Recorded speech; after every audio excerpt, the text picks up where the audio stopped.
Well, dear students, 10th group, Jaycees English High School, Vijaypura, Karnataka. Well, student, your lesson is going on, Unit 3, Gentlemen of Rio and Medio by Juan A. Sadilo. Here, dear students, you just go through the lesson which I have already briefed you earlier, where you had seen that from the very beginning onwards, the description in the story given about the great character, that one, the great dignified personality, gentleman of Rio and Medio, the old gentleman who spoke Spanish and behaved in a very nice manner with the Americans, where he was ready to sell his property with a real price amount. And the storyteller continuously briefed the whole story. What happened during conversation, before selling the property, after selling the property, in between the gentlemen of Rio and Medio and the Americans. Before going to start the lesson, today we will start 10th group. Get ready with your English textbook, with a pencil in your hand. Notebook should be ready and all attachments should be ready. So page 51, please start page 51. Today's lesson will start from there. Page number 51. Before going to start the lesson, just follow the board. Concept of the lesson once more, nativity. Word power in the lesson, word meanings, page wise. Page wise down you will see all the word meanings drafted and excellently print out given there. So you will study time to time before going to read the paragraph. You will continuously read the all keywords, the word meanings given in page number. This one page 51 when you will read page 51.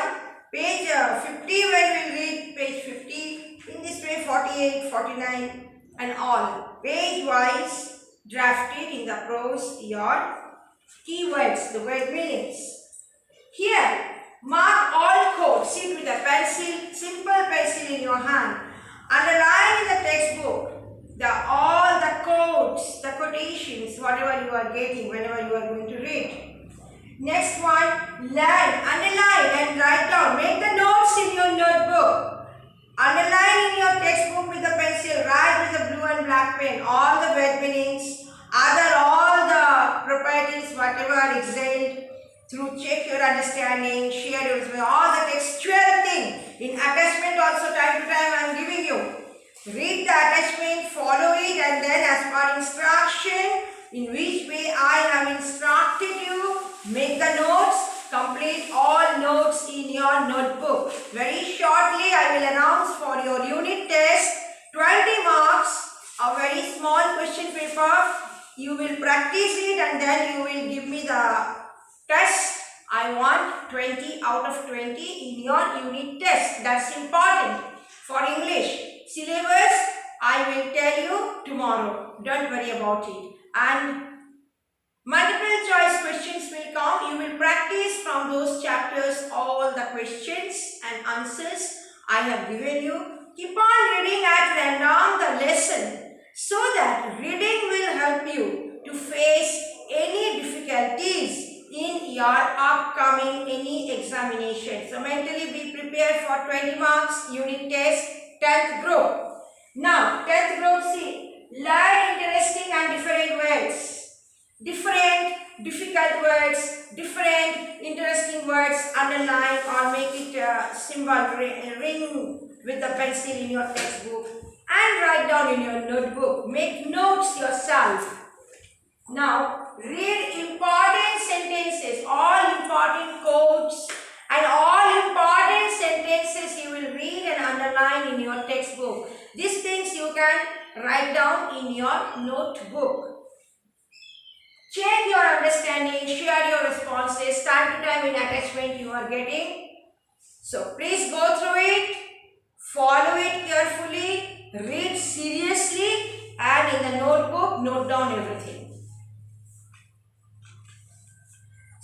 dear students, 10th group, let's start now our lesson. Page 51. Open page 51, your English textbook. Now read on. This was paragraph 10. This was bad, Don and Selmo. I pleaded. I means the storyteller in the story. He pleaded what? That this was bad, Don and Selmo. When one signs a deed and sells real property, one sells also everything that grows on the land. And those trees, every one of them are on the land and inside the boundaries. What you sold. Because in page number 50, paragraph 9, you say, Don and Selmo stood up. Please underline the sentences. We have all learned to love those Americans, he said, because they are good people and good neighbors. Buena gente, Spanish word, good people. I sold them my property. My means Don and Selmo's property. Because I knew they were good people, but I did not sell them the trees in the orchard. That's why argument here done by the storyteller himself that no, Don and Selmo, this is bad. Whenever you sold your property, your big house, your fencing, your boundaries, your orchard, your trees, your whereabout in the garden, you sold everything. Why are you telling him this way? Come to the point, paragraph 11. Yes, I admit that, he said. Yes, I admit that. Who told? Don and Selmo. He said, he referred to Don and Selmo here.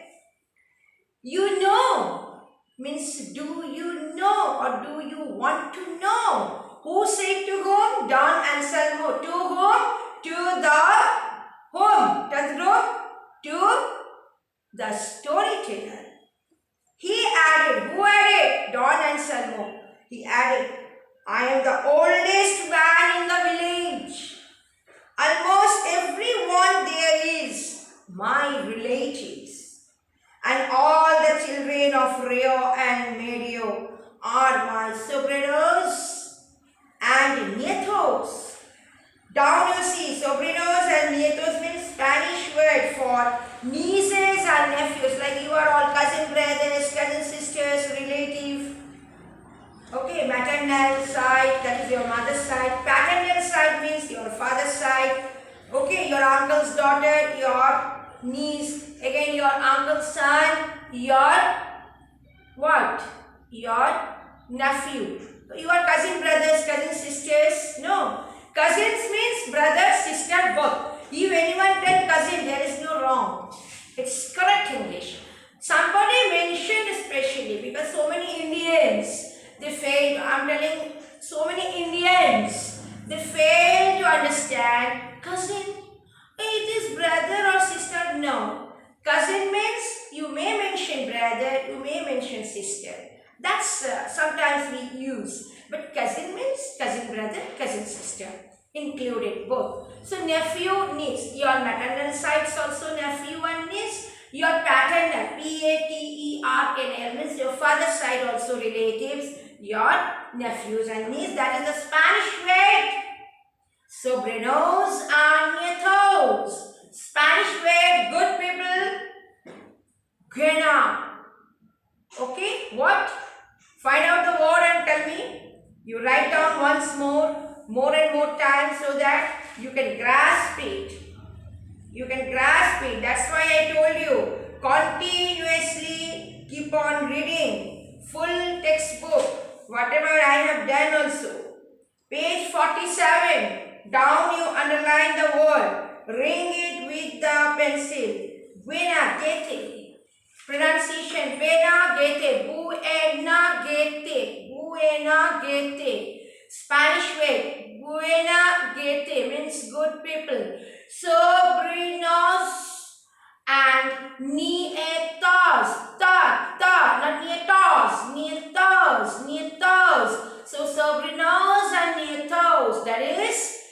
nephews and niece.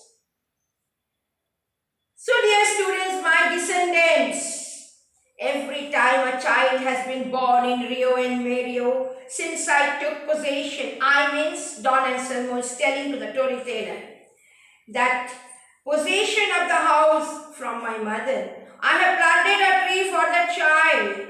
The trees in that orchard are not mine. Senor means underline and bracket or ring it down. A word for respect, word of respect like Mr. in English. M-R full stop, that is actually M-I-S-T-E-R. Got it? Mr. in English. So here, Senor, they belong to the children of the village. Every person in Rio and Medio born since the railroad came to Santa Fe owns a tree in that orchard. By name of the child, one tree has been grown in that orchard. And Don Anselmo got this property from his mother to show respect to his mother and the whole Rio and Medio. He allowed the children because on one plant by name of one child, that is respectful. You may say the circumstances they made in their land. I did not sell the trees because I could not. They are not mine. There was paragraph 12. Nothing we could do legally. We own the trees, but the old man had been so generous, kind-hearted, so generous, refusing what amounted to a fortune for him.